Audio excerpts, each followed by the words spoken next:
Initially, we're going to hear from Hugo, who is one of our DBA researchers, and he is going to tell us about his DBA journey.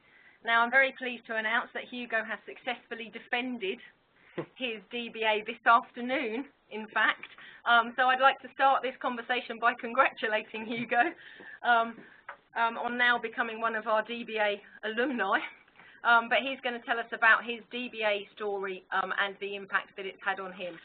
Then we'll move on to Professor David Denyer, who is a Professor of Organisational Change here at Cranfield and our Director of Research.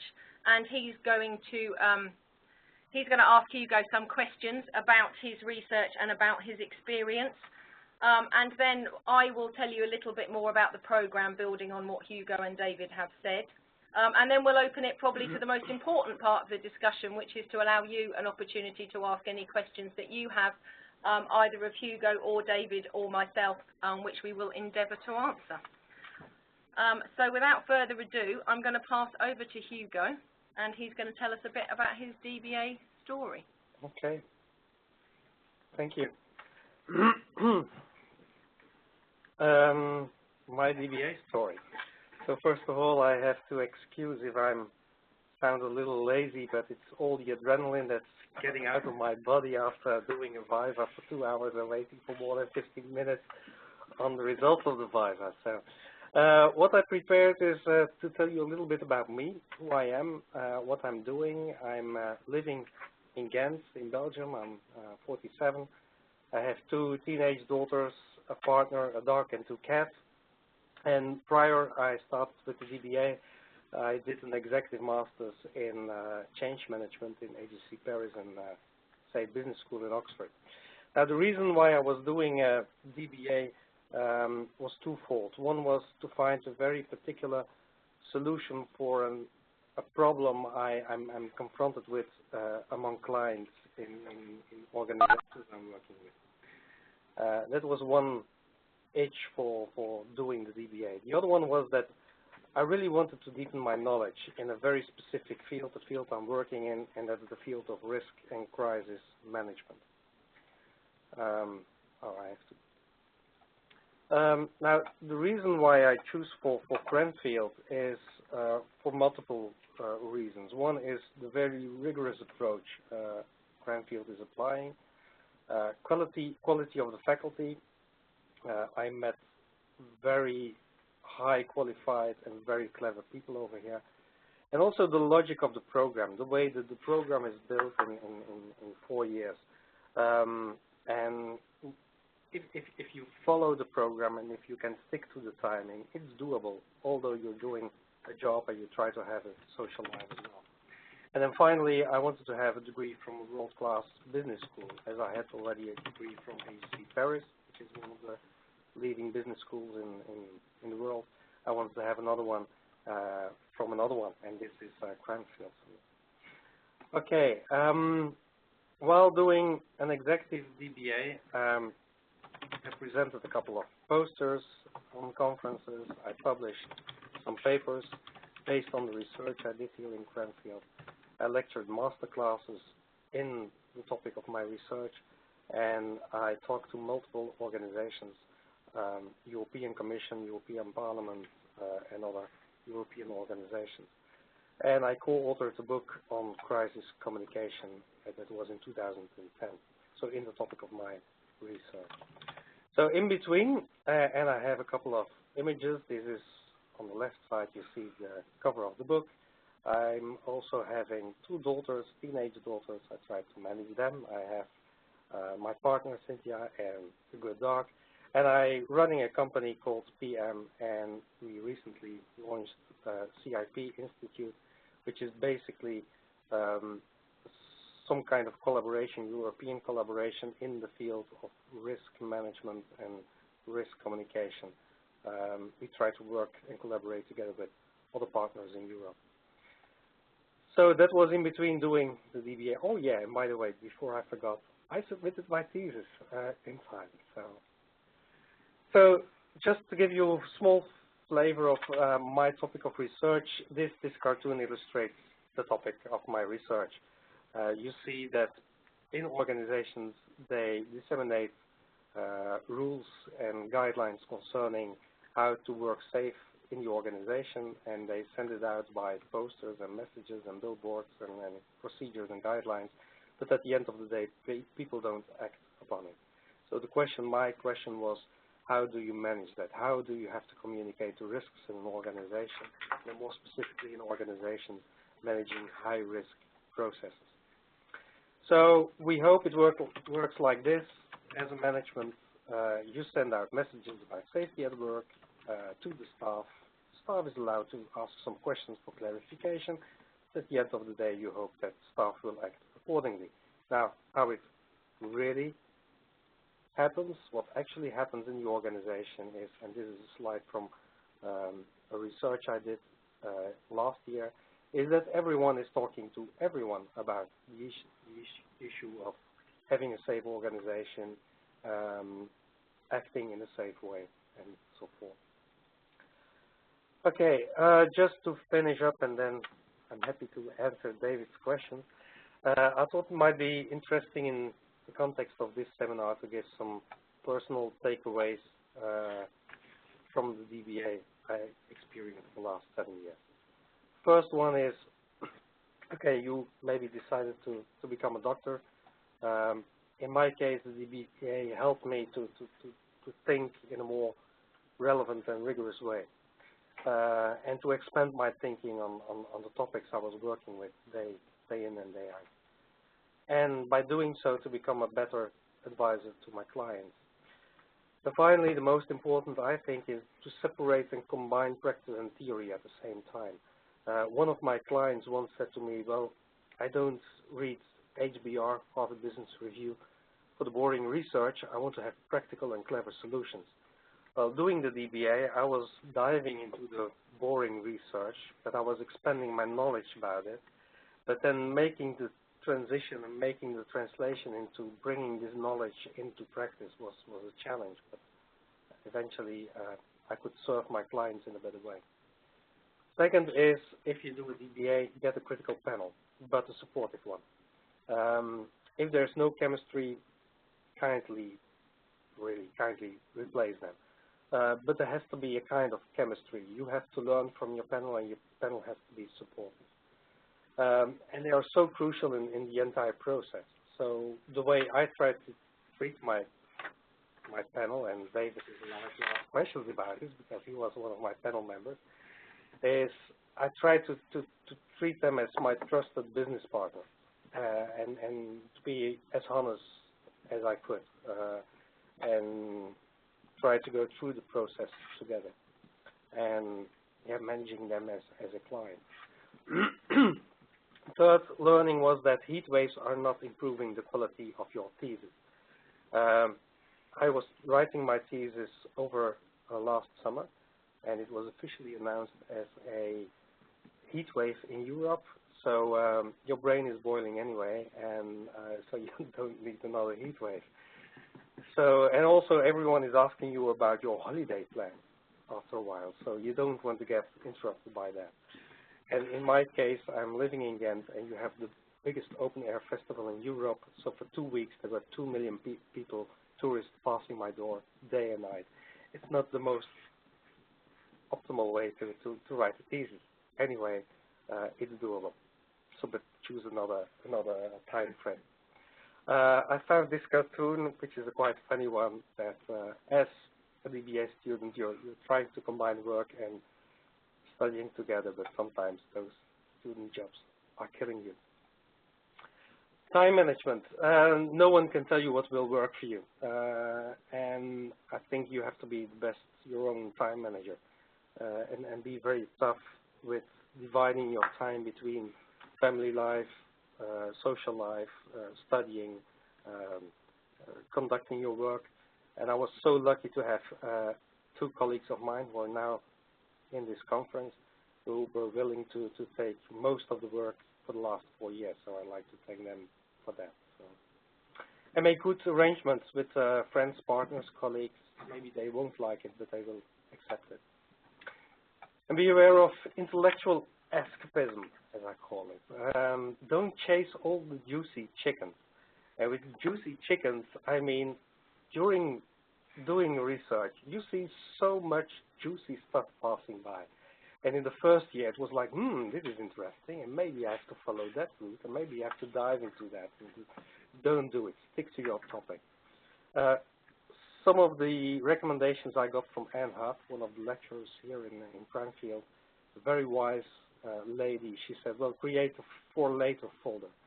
And the for later folder helped me to put all the juicy chickens in, and I hope to explore them in the next couple of months, because now I will have ample weekends of free time to do nothing but just read all the juicy chickens. Take a break now and then. Use good deadlines, agree to them with your supervisor, and stick to it. We always agreed on deadlines long in advance and stick to the deadlines. And try to visualize your goal or your dream, and then try to give yourself some treats sometimes, now and then. It doesn't have to be that boring all the time. Disseminate. Well, try to invest in disseminating your work, and for the simple reason that being present at both academic and practitioner conferences gave me a good reality check. Am I still on par with what I'm studying? That's first of all. Do I hear new things that I'm not aware of?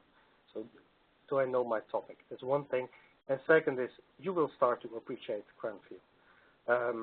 By getting in the seminars and hearing research and having headaches about the way they were doing this research, and you start to appreciate the rigorousness of Cranfield. And try to publish. It's frustrating, but it's free learning as well. The responses you get from the reviewers is sometimes frustrating, but at the end of the day, it gives you a better insight in your topic. And by publishing, you demonstrate that you are the expert in the field, and that will have an impact on your professional life as well. So this is a cartoon I found. The way to acceptance, paper acceptance, it's a tough way. People try to beat you down, but at the end of the day, maybe you might publish something. And then I think the last one is research. It's complicated, but it's fun. It's enriching. It's full of surprises. And sometimes there is a very thin line between depression and euphoria. You go from highs to lows, and then you think you found it, and then you meet your panel, and they say, nope, do it again. Or you have to do your best, or do more than that. And the best way for me to learn is by doing and by making mistakes. So the more mistakes you make, the more you learn. But finding the end of the day is very rewarding. Yeah, and this was one of the quotes I found, and I think it's an interesting one, is that the only place where success comes before work is in the dictionary. So you can't have success unless you do a lot of work. And this is a cartoon that illustrates the joy of doing research and finding. So that's basically my short contribution. Thank you, Hugo. Okay, so I'm now going to pass over to Professor David Denyer, our Director of Research, who has some questions for Hugo, I believe. Okay, thanks, Hugo, and hello, everyone. Congratulations, Hugo. Thank you. I realise that you've had your Viva this afternoon, so I don't want to ask you too difficult questions. So, for me, the first question, you talked about your topic a little bit, about risk communication. But maybe could you say a little bit more about why you think this is an important topic, why you chose this topic in the first place? Yeah. What I saw or what I'm still seeing in a lot of organizations is that most of the organizations are hinging to the traditional model of communication, the transfer of information model. And it's called the mathematical model of communication. And this mathematical model of communication hinges on the idea that you can create a common picture among your audience, but we know that everyone in an organization has a divergent, different perception of what is happening and has a different perception of the information they get. So at the end of the day, what I tried to do was, I had this feeling that only this transfer of information is not keeping organizations safe. So that there had to be another type, another form of communication. It's really critical in keeping organizations safe and avoiding risky situations. So in the research I did, I came up with a more constitutive view of communication, how people create safe organizations by having conversations about the topic of safety and about keeping things or doing things in a safer, mindful way. So therefore, linking back to the practice, I see in a lot of organizations that it's most of the time a kind of ticking the box. As long as we transfer this information, everything is fine and people will act accordingly, and they don't. Okay. So, as you know, a lot of my work as well looks into organizations that operate in high hazard environments, and we would term some of these organizations high reliability organizations, because these are organizations that operate in hazardous conditions every day and really should fail more often, but don't. And if you look within any sector or within any sector, you look at some organizations that seem to have far fewer errors, far fewer serious untoward incidents than others, even though they face similar demands, similar challenges. And do you believe then it's this issue of communication that underpins that actually creates sort of an underpinning for high reliability organizations? Yep. So in the high reliability theory, they are talking about having or creating mindful organizations. So organizations where all the members of the organization are mindful about what might go wrong. And in my research, it indicates that this underpinning mechanism of mindful organizing is having this collective open safety dialogues about how do we do things and how can we do things in a better way. And not only looking at past successes, but also reinventing the wheel every day, but within a conversation they have. If I may add one thing to that, is that people do have conversations all the time and all the day in organizations. They do talk about family life, about the kids, about work, and also about how to do things safe in an organization. Now, if you can step into that conversations that are already happening in the organization, you can reinforce them. You can make sure that people constitute a safe organization by asking each other questions like, why are you doing this, and can't we do it in a better way, and is there any option to avoid this in the future or whatever. And having this open safety dialogue, and I call it an open safety dialogue, that might be the underpinning mechanism for high reliability organization. Yeah, and I think that's true. A lot of the work that I've done that's looked at this issue in high hazard environments is that quite often a lot of issues aren't discussed. A lot of people don't raise some of the problems within the system, and as we know, serious incidents are often made up of small things going wrong.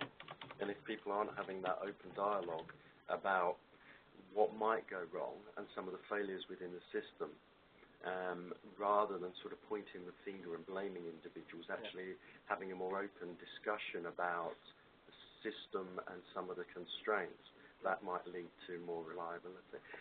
Yeah, that's correct. You're mentioning blaming, so blaming is also part of the culture. If you avoid blaming, if you say we don't blame, we will be very grateful to everyone who's indicating flaws in an organization, not for the purpose of blaming or punishing people, but more as a way of learning, and how can we learn from what went wrong.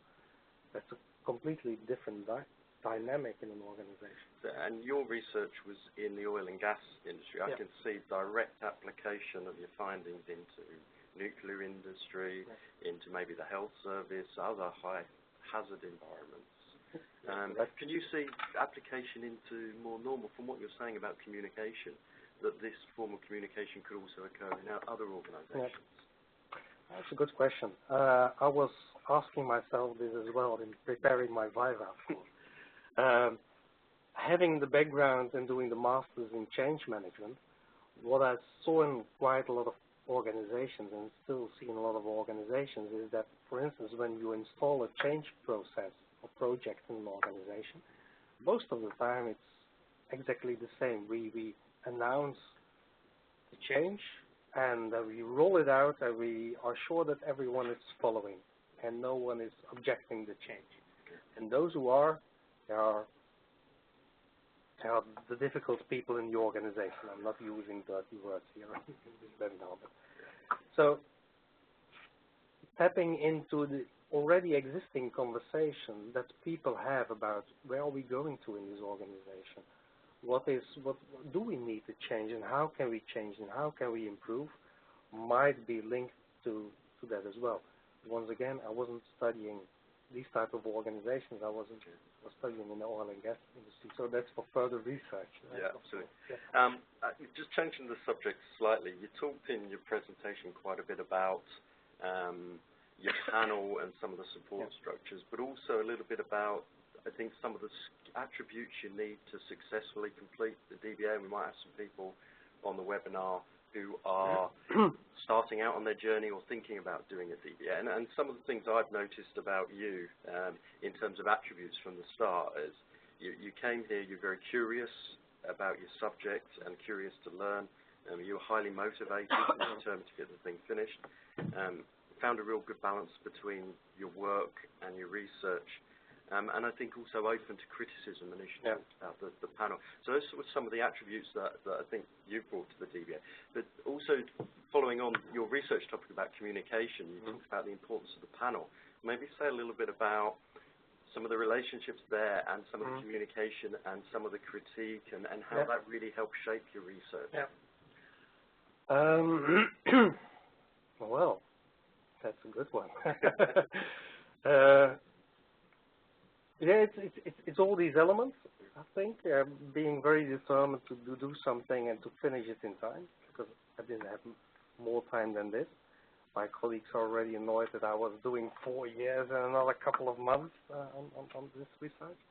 The relationship with the panel, as I mentioned, I see the panel as your business partner, because we spend 4 years together, meeting now and then, not every week, but every couple of months, checking, and I was more looking at the panel as a bunch of people who could give me advice, valuable advice. I always treated them as being smarter than I am. So I think you can look in 2 ways to a panel, like those who are examining you in between. I never looked at that other way. I was more looking like, how can I learn? What can they bring on the table? I think we always had very constitutive conversations, very constructive conversations. So there were a couple of issues you put on the table, and at the end of the day, we agreed, like, no, we are not going to do this. There were a couple of issues I thought this might be interesting, and you gave some arguments for not doing this. It was more, and I don't want to be soft by saying this, but I think the result of having my DBA, finish my DBA today, is a large part of the panel, so thank you for that, and also by your supervisor. You have a very close cooperation with your supervisor in going through the whole process. So that's really key. That's why I also mentioned if there's no chemistry, there has to be some chemistry. If you don't get along, if it doesn't work, but it has to work, but you have to do some effort as well. I think it's interesting. One of the things that I'll pick up on what you said was about sort of the expertise of the panel. And of course, the academic panel members have expertise because they understand some of the literature on the topic. They might have done research in similar organizations. But then what you bring is a different perspective, because it's that expertise and practice expertise that blend together. So, and I think that's where it works particularly well. Yeah, but also, and if I look at my panel, you and Colin and Donna, my supervisor, you all have expertise in the real world. I mean, in organizations, you did a lot of research in organizations. You did some full-time work before you went into academia in organizations. So these are not the ivory tower academic people I get in front of me. These are people, all of them, and most of the faculty I met over the last 4 years are people who are really active or have been active or still active in the real world, in the business world, and know exactly where the issues are. And they have a massive knowledge of academic knowledge about theories, about research methodologies, and so on. So bringing this together, this combination, that's one of the reasons why I said it's a very rigorous program for me, anyway. For me. Just the final one then, it's just about, you talked a bit about the future and some of the reading you want to do. I'm quite interested about the impact that your work's had already and where you see that impact moving forward and how you might really use the results of your DBA to really drive your consultancy work. Yeah. Well, what I see in the last couple of years already is that we are working for, at one level, bigger clients. We're doing more work on an executive level. And in our organization, the nice thing in our organization, it's a very small consultancy firm. So I came back from Cranfield, and I said, guys, I have new insights. And then it was like, oh my gosh, he with his theory again. And then I was explaining the new insights, and then we tried to change it or adapt it into a practical thing that we could test or we could deliver to clients.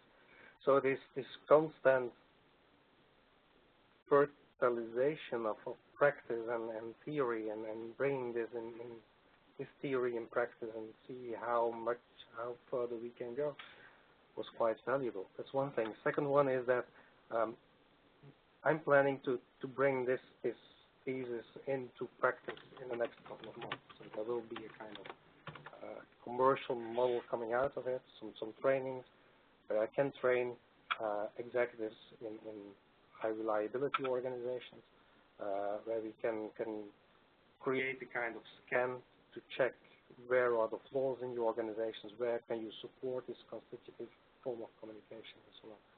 So yes, it's a part, because I think for me it was not doable to do a research topic that has nothing to do with my business, and it would be too far away. So now I could constantly check and try to implement a couple of things and bring it back and say, this is not working, or maybe you have to dive back into the literature and see why this is not working. So do you find that, because you already talked about publishing as well, and conference papers, but also we've talked about publishing from your thesis. Right. And do you see this as sort of two sides of the same coin? Is that you're trying to really improve the work moving forward? You've got practitioner testing of what you've done, but also the academic testing. Definitely. We agreed already to try to publish a couple of papers based on my thesis, because then it's a kind of continuing the work first. And for me, publishing a paper, it's working on your more or less.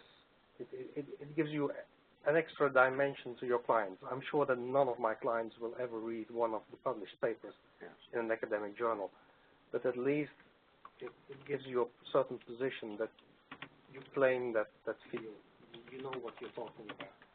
That's one, and second, it also pushes me to on the boundaries to go a little bit further and have a little bit more knowledge than my competitors as well, and to be in that field not only on a practical basis but also on an academic basis. I hope we can do the research in some way. Okay, I think on that note, I'll pass back to Emma. Okay, thank you, David and Hugo, obviously. Okay, so one of the purposes of these webinars that we're running is to help you to find out a little bit more about the International Executive Doctorate program here at Cranfield. So I'm just going to take a few minutes now to tell you a little bit about the program and what the purpose of that program is and what we think the benefits of that program are, and hopefully I will support what Hugo's just said in that explanation. Okay, so I'm going to focus mostly on the benefits of the program. And a DBA, as opposed to perhaps a PhD, is really all about impact. So it's about, as Hugo and David have just been discussing, it's really about the impact that you can have on your organisation and the impact that you can have on policy and practice. So it's not about doing a piece of research that will only be looked at by other academics or other scholars. It's really in line with Cranfield's wider ethos about doing something and coming up with some findings that you can take into wider practice and really influence the way that things are done in management or whatever your practitioner area is. And the program is really designed to make sure that you come away with you come away from the program with the answers or some way of addressing the practical problem that you've come in with, but also with some real means to address practice and to improve practice in the future. So that's what the DBA is all about, really. It's not just about wider practice, though. It's also about you. If you come to Cranfield, I know some of you are already here doing DBAs, looking at the names on the list. It's also about a transition. And one of the things that Hugo mentioned there, which to me as DBA Director is very obvious in all of the people that I see go through the program, is that people make quite a large personal transition as a result of being on the program. So they move really from coming in with an awful lot of practical expertise and being very experienced and normally very good practitioners or consultants to taking quite a different approach to the way that they solve problems or address practice. So really they, take perhaps more of an evidence-based approach or a more rigorous approach, look at multiple perspectives in the way that they do things. And really from about a year into the program, we begin to see that people are saying the kind of things that we've just heard Hugo say, actually, about how they're beginning to question the decisions that they're making and beginning to ask for more evidence. And what this leads to in the long run, we think, and the people that have done the DBA think, is improved decision making. And I think because of this, it also has a very positive impact on people's careers. So we know, Hugo will talk about how he's improved his consultancy skills, I'm sure, and how his business has benefited, but also people that work within organisations quite often make a step up before the end of the DBA, but certainly after the DBA program. So in terms of how we try and achieve this, and I've tried to think about what might be different about the Cranfield DBA. So we know that people that come on the DBA program, because we aim the program at people that are quite senior in practice already and have got a lot of practitioner experience, we know that they lead busy lives, and as Hugo talked about, have to balance their careers, their work, and family and spouses or partners or whatever, which can be challenging. And because of that, we've designed the program to try and make that easier. So the program is divided into a number of clear milestones. It's actually split into 7 deliverables throughout the course of the program in order to help you get through it without spending 4 years doing some work and then having to write that massive thesis at the end, which people struggle with, I think. But also we offer a lot of different levels of support to our DBA researchers. So that includes the panel that we've just been talking about. So as well as a lead supervisor, DBA researchers here at Cranfield have 2 other academics that sit as panel members so that they get that additional support, perhaps in some different disciplinary areas or different methodologies that helps them get through the program. You also have the support of a program office who are there to answer any problems and queries, and of course myself as director, as well as the support of the whole of the faculty here at Cranfield who are open to you to answer questions. Also, an important aspect of that support, we think, is the rest of your cohort. And we take in relatively small cohorts here at Cranfield, normally around 12 researchers per year, and you will be given a cohort leader that will see the 4-year program through with you in order to make sure that you form a nice cohesive cohort and you get that peer support as well as the support that you need from faculty and the program office. And we've really found, and researchers that have finished the program have told us, that those high levels of support and that structure make a big difference in terms of actually helping you get towards the end. because of course what we all want, you and us, if you join us on the DBA, is for you to get to the end of the program successfully and to get your doctorate as Hugo has today. So, you know, so really that's what how we've designed the program, with that in mind, with that end goal of you getting to the end of the program successfully. And that's just backing up what I'm saying about also peer and cohort leader support as those extra layers of support as you go through the program. One thing that I always mention when people ask me about the DBA, because we're very proud of it, is that we've got Association of MBA accreditation. Now, there are a number of DBA rankings out there that some of you might have looked at, but there's actually only one official, if you like, evaluation of DBA programs at the moment, and that is the accreditation that AMBA provides. It's the only accreditation that collects data from the organisation from a number of sources, and we actually are one of very few organisations, 11 institutions worldwide, I believe, that have AMBA accreditation. So we're very proud of that and like to shout about it, because we think, along with the other 10 institutions, it shows that we're one of the best DBA programs in the world. And finally, and I'm not going to spend any time on this, but this just backs up really what I was saying about structure and the process. So you can see there, I think, in the lovely lilac and dark blue boxes there, that the program is divided into 7 deliverables over the 4-year program. And these are the deliverables that basically form the building block of your final thesis. So they are, they basically form a literature review, an empirical project where you will go out and collect some data, and then a consideration of the impact on practice that that project will have. And then when you've done those at points throughout the 4-year process, you will end up with your thesis, and then you will go to the Viva, as Hugo has today, and defend that thesis. Throughout that process, we support you by providing you with 11 weeks, and they are the blue dots at the top, of input on research methods, to make sure that you've got that research capability that you need, and also to make sure that you develop personally in order to make that transition that I spoke about. And we also ask you to carry on engaging with practice, not just your own organisation, but other practitioners within your field, because that will make sure that your research remains relevant to practice and that you have that impact that I spoke about at the beginning, so that you can really do something that's relevant and has that effect on practice that you came in to have in the first place. So that's the program, and that's all I'm going to say about the program for now, because it's now your opportunity to ask some questions about the program, about Hugo's research, about whatever you like, really, to myself, Professor David Denyer, or Hugo. There are a number of ways that you can do this, 2 ways.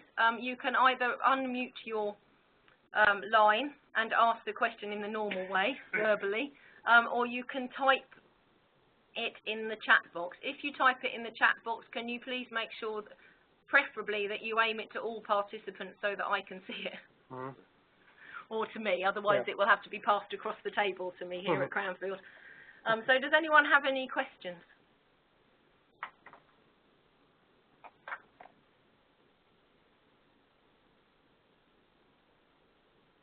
Okay, any questions? What about, I can see a few of Hugo's colleagues online here. Do any of you have any questions you'd like to ask of Hugo after his big day today? Tim, I see you raising your hand. Tim, do you have a question? Hi, everyone. Hi. I was just wondering, I think it's an interesting question for the other participants, but also for me personally. What will happen after this? So now the Viva is finished. Are there formal cooperations with Cranfield, or for Hugo personally, will he continue to cooperate in projects with people at Cranfield? Good question. Are you afraid I won't be at the office anymore? Okay. Yeah, I might be a little afraid. Yeah. Yeah. Okay. Well, as we just mentioned,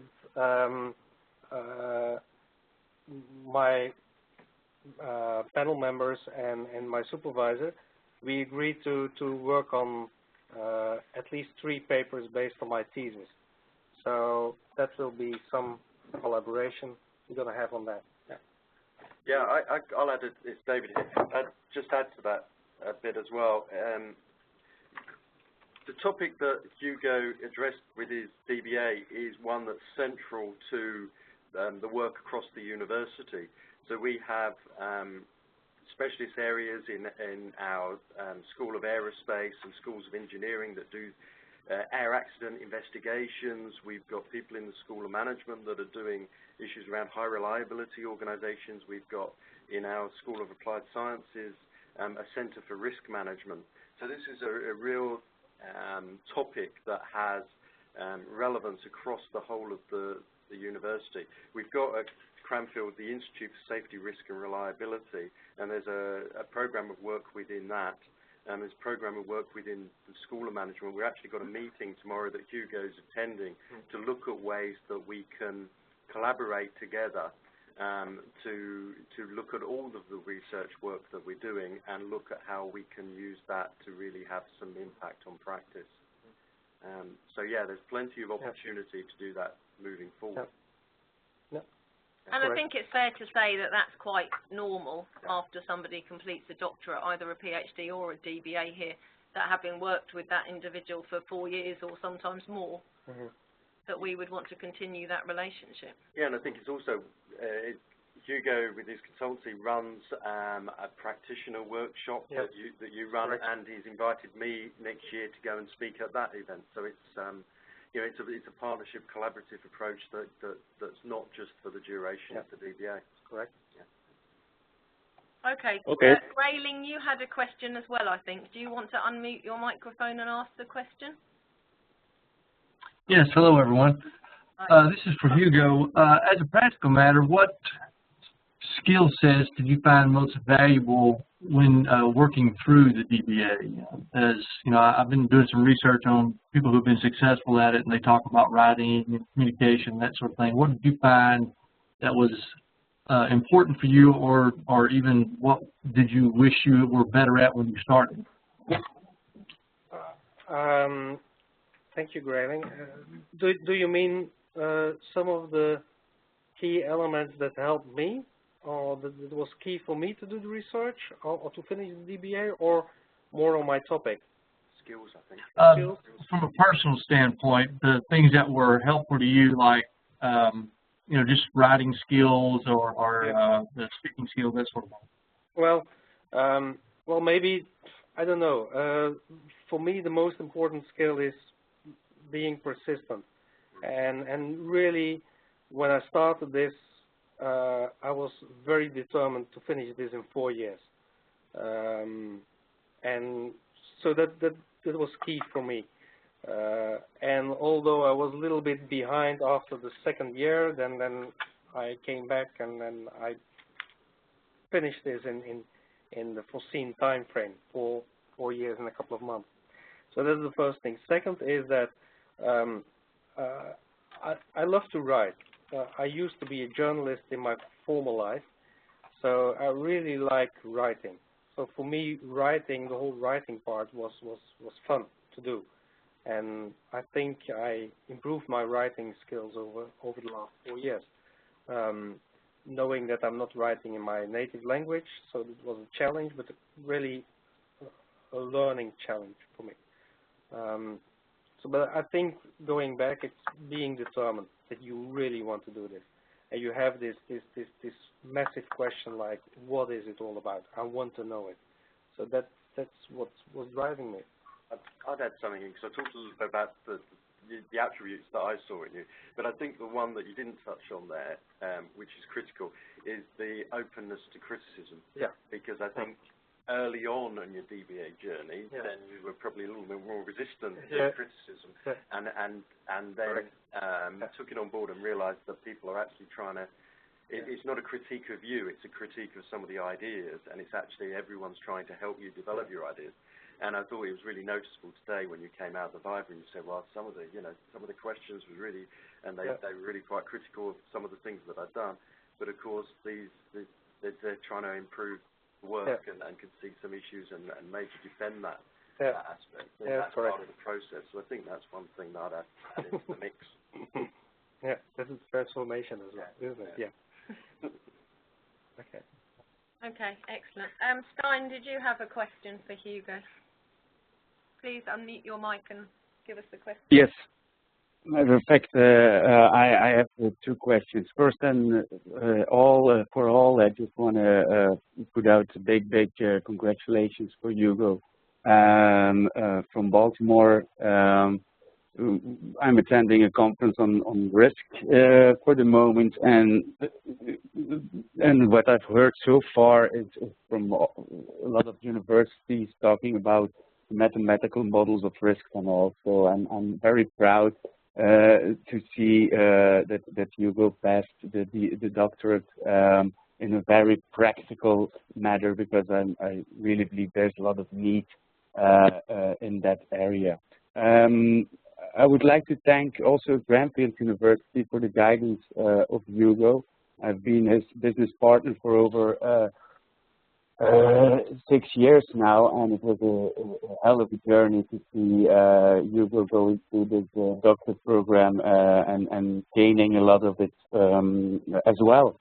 So I have two questions. My first question is, Hugo, what about the postdoctorate?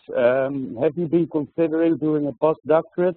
And if yes, well, you can count on me. And what do you think? No, let's earn some money first. well, that brings me to my second question. You have to choose one of the three. Domaine Chandon Brut, Domaine Saint-Michel Brut, or Veuve Clicquot. What do you think? I have to translate that before you answer it. I would go for a decent champagne, yeah. By the way, it's funny because I was supposed to be in this conference. It's a conference of the Society for Risk Analysis, and I was supposed to present the poster tonight. So I had to make a decision between doing the Viva or presenting a poster. I think you made the right choice. And I choose for the Viva. So. I think it's congratulations again. Thank you. Just picking up on one of the comments there that I think is interesting is that I think with this whole area that Hugo has addressed with his DBA, the typical approach from academia is one of looking at the mathematical analysis of risk, and from practice side of things, it's often looking at trying to build defenses in depth and putting more policies, procedures, and layers and barriers in place to control risk within the organization. And I think what Hugo's done is really looked at a different perspective on that, to say actually it's a way that people communicate, people interact, the culture of the organization, and this culture of people interrelating, the culture of mindfulness that creates. And I think that the typical approach of taking mathematical approach to this, or a very sort of controlling the risk, can actually drive out that mindfulness from the organization. Actually might be making us all a lot less safe. Yeah. And so, again, sort of congratulations for turning that on its head and actually challenging, I think, some of those basic assumptions that are held within academia and in practice. Yeah, that's correct. Thank you. Okay, any other questions from our attendees? Adi, do you have a question? If you do, would you like to unmute your microphone? Yeah. Congratulations to you, Hugo. My question is basically around the topics you chose, and how often did you have to change your topic or your research along the time you were doing this particular DBA program? I'm sorry, can you repeat that again? I couldn't understand it very well. My question is, how often did you have to change the topic of your research, your concentration in your research within your DBA program? Well, only once, I think. I came in with the idea to do something about the role of communication for leaders in organizations, being in a change process or in change modus. So the initial title of my research was the meaning-making aspects of leadership. That was 4 years ago. And then in the first year, the nice thing about the program is that in the first year you have the time to explore the literature in a deeper way, to dive in a couple of sets of literature, and then find your way through what do you really want to do. And so then after I think 6 months or so, I decided together with my supervisor and my supervisory panel, no, it was before we had a supervisory panel, so we decided to stick to my core business. And my core business is in risk and crisis. And it was my supervisor who advised me and said, well, why are you going for a larger domain? Why don't you stick to that very specific point? Because that was the reason why you came in. And then I changed the topic, and then we were looking for panel members, and David came in the panel, and then off we went. And then since then, it changed slightly, but more based on what is the research approach, what are the methodologies we're going to take now, what is the next step, so, but not really massively on the topic of my research. So that was constant for the last 3.5 years. Is that answering your question? Adi, did that answer your question? Yes, it does. Thank you very much. Yes, it does. Thank you. Okay, any other questions? I know we've had a couple of other people join us. Alison, do you have a question? I do. Hugo, can you tell me, is there anything that you would have done differently looking back? So is there anything you would have done differently? You've answered that question once this afternoon. I answered that question this afternoon. So. Well, I will give you the answer I gave this afternoon. The answer is that I'm happy with every step I took in the whole process. So if I look back at my thesis, I'm really happy with all the different projects. Also, if I be very critical, and we learn to be critical on yourself. Yeah. If I'm critical, I would say that I would probably change a couple of things. The literature review, maybe I would have taken a little broader scope, not only one very particular scope, but a little broader one. That will be one. But at that particular moment in time, when I was doing the literature review or when I was doing my empirical research project, that was the best thing I could do on that particular moment. Looking backwards, it's always easier. And I'm sure that even now, when I was preparing for the Viva, I was reading through my thesis and I was noticing a couple of issues like, oh my gosh, I hope they don't see this, or I have to fine-tune this or fine-tune that. And I'm sure that when I go back to my thesis in a year's time, I will definitely have a look at the thesis like, I would have done it in another way. But maybe the day you don't think about your thesis or your work like that will be the end of your career or your creative process, I think. But we can always improve and improve based on previous learning. Okay. Thank you. Okay. Any other questions from inside the room or anywhere in the world?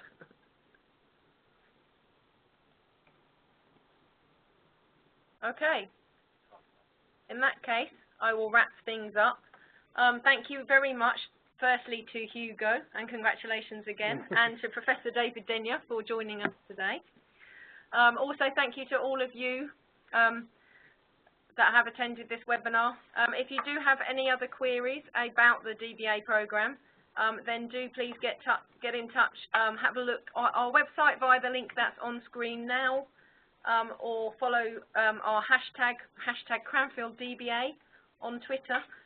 We do have another open day, which is a face-to-face open day here at Cranfield. That's scheduled for the 14th of February. So if you've got nothing better to do on Valentine's Day, please do come along and have a look at our both of our doctoral programs, the PhD and the DBA. And we have another webinar scheduled for the 12th of March, So do come and join us then. We'll be sending out invitations to that soon. In the meantime, do feel free to get in touch with me if you have any further questions. Thank you very much, everyone. Thank you. Thank you. And happy Christmas. Happy Christmas.